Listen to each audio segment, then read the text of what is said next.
Rain pounded the windshield like 1,000 tiny fists, angry at the world. Michael pulled his battered old pickup to the curb, wipers squeaking in protest. Through the misty blur, he spotted her. A woman in scrubs huddled under a bus stop shelter, soaked to the bone. Her shoulders shook, not from cold, but from something deeper, sadness, defeat. He should have kept driving. His daughter was waiting at home, but something in her posture stopped him. She looked like someone who'd forgotten how to ask for help. He rolled down the window. "Need a ride?" The woman turned, her eyes tired but still holding a flicker of something. Maybe hope, maybe disbelief. She hesitated, then nodded. Neither of them knew it yet, but that rainy Tuesday would be the beginning of something neither one of them had dared to wish for. Not again. Not after all they'd lost. Michael Bennett lived his life by routine and the smell of sawdust. Every morning he'd rise before dawn, careful not to wake his 9-year-old daughter, Emma. He'd pack her lunch with handwritten notes and braid her hair with calloused fingers, still rough from the woodshop downstairs. His workshop sat beneath their modest apartment, filled with custom furniture that whispered the words he could never say out loud. His ex-wife had left 6 years earlier, chose a marketing firm in Manhattan over bedtime stories and park picnics. Michael never spoke badly of her. He just filled albums with new memories. Emma's first birdhouse, beach trips, Monopoly nights. He fixed neighbors' cabinets for free, made step stools for widows, stabilized a table for the single mom across the hall. His ledger book told the truth of their struggle, skipping lunch to buy Emma's art supplies, saving coins in a jar labeled field trip. He had no time for dating apps or beer with the guys. Every part of him was spoken for. Sophia Chen had once been called brilliant in medical journals. As a pediatric resident at Boston Children's Hospital, she was on track to change the world. But when cost-cutting measures endangered young patients, she refused to stay silent. Her whistleblower complaint didn't make her a hero. It made her a pariah, blacklisted, disowned by colleagues. Her fiancé, a rising neurosurgeon, ended their engagement within days. "I can't be associated with this scandal," he said before disappearing from her life like a smoke ring. Now, 6 months later, she was in Portland. A nurse practitioner job was the only offer she had left. Her apartment had no furniture, just a mattress on the floor and a single mug that she washed nightly. She still folded origami cranes for sick children.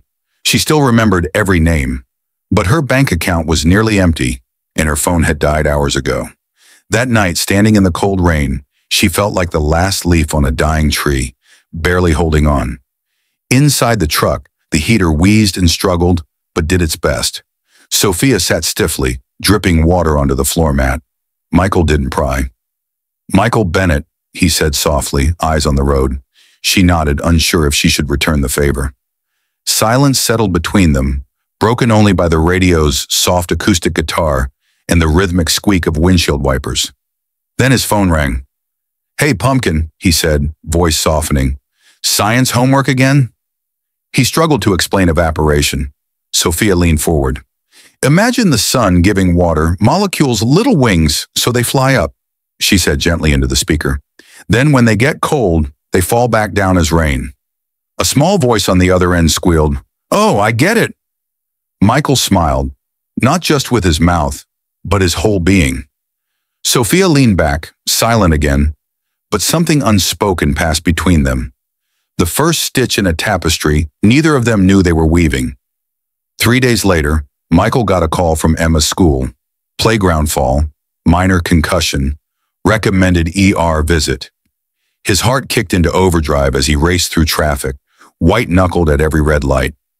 At Portland County Hospital, he burst into the pediatric ward, and there she was, the woman from the rain. Sophia now stood in scrubs, clipboard in hand, her demeanor calm and competent. "The rain lady," Emma exclaimed with the blunt delight of a child. Sophia knelt beside Emma, explaining the examination in simple, soothing tones. "She'll be fine," she told Michael, her voice carrying a warmth that soothed his panic. "I'll bring a popsicle when we're done, if Dad says it's okay." The wink she gave Emma melted something cold and long frozen inside him. As he watched her work, Michael noticed how other nurses deferred to her, asked her opinion. She wasn't just surviving. She was still someone people trusted. Weeks passed. Spring crept into Portland, soft and green. At the farmer's market, Michael and Emma sold handcrafted toys and cutting boards. Sophia wandered past their booth, admiring the wares. "We made it all ourselves," Emma beamed. Sophia lingered, fingertips grazing the grain of a maple board before setting it down. "Cooking for one always feels like too much effort," she admitted. Later that night, Michael found himself crafting a smaller version of the board she liked, as if his hands had decided before his heart caught up. At the community garden, Emma noticed Sophia drowning her plants. "You're watering too much," she scolded gently. "Plants are like people. They need space to breathe." Sophia chuckled, humbled, and welcomed advice from both daughter and father. Over shared sandwiches, small smiles, and clumsy gardening, something fragile and good began to grow. Not romance, not yet, but recognition, healing, humanity. Emma's science fair project stalled, and Michael, flustered, found himself at the garden again. "Could you maybe help with the bacteria versus virus part?" he asked, almost sheepish. That night, Sophia sat at their kitchen table, turning the lesson into glitter experiments and giggles. When colored water exploded across the counter, all three of them laughed, a kind of laughter that cleared the air like thunderstorm rain. Dinner followed. Sophia had brought ingredients just in case. They cooked side by side. She adjusted seasoning, he stirred sauce. Emma danced between them, narrating their movements like a cooking show host. After bedtime, as they washed dishes, Sophia said softly, "She's remarkable," then added, "You've done an amazing job with her." Michael didn't speak. Her words had sunk into a place inside him, long ignored. No one had ever told him that before, not even her mother. He couldn't look at Sophia without seeing the truth in her eyes. Not pity, but respect. But storms always return. One Tuesday, Michael dropped off a custom bookshelf at the hospital. A donation. He overheard nurses whispering. "That's the Boston whistleblower," one said. Curious, he followed their glances to Sophia. Standing firm as a suited man accused her loudly of destroying reputations. "Sanctimonious nonsense," the man barked. Sophia's voice was quiet, but her posture unshakable. Later, Michael confronted her. "You were a doctor? In Boston? Why didn't you tell us?" The words came out sharp, not from betrayal, but from fear. "What else haven't you said?" In the break room, she explained everything. "I reported what was happening, to protect children, children like Emma." Her hands trembled, but her eyes stayed steady. "And I lost everything but myself." Michael's worst fear echoed in his chest. She'd leave, just like Emma's mother. "You'll get your life back," he said bitterly, "and we'll just be your detour." Sophia drew herself up. "Not everyone leaves, Michael. Some of us get left behind too." Days passed like fog. Sophia's texts went unanswered. Emma's questions faded into quiet disappointment. Then came the school art show. Emma's drawing showed 3 people in a garden. A man with tools, a girl, and a woman in scrubs. "My family," it said. Michael's chest ached. That night he called Sophia. Disconnected. He drove to her apartment. Gone. A neighbor mentioned she was heading east. Michael found her behind the hospital, loading her car. "Running away?" he asked. She explained. Her whistleblower case had been vindicated.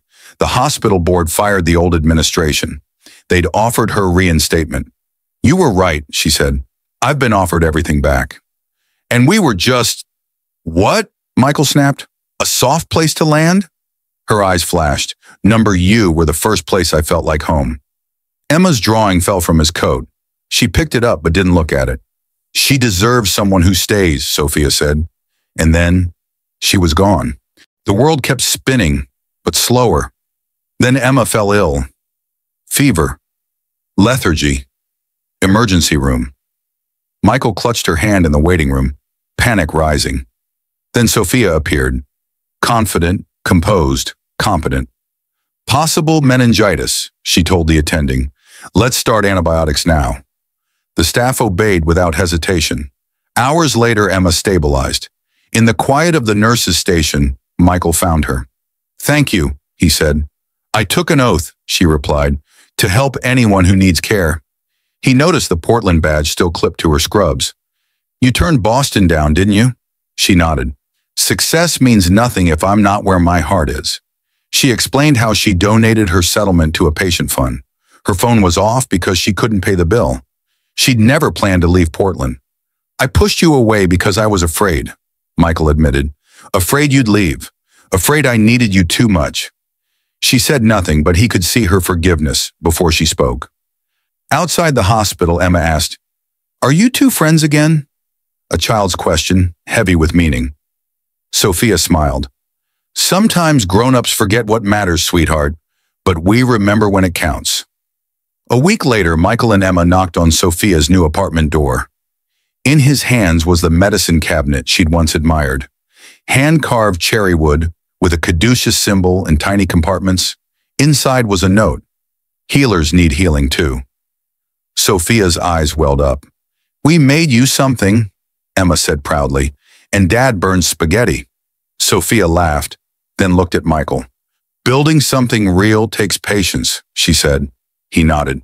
And the choice to keep trying.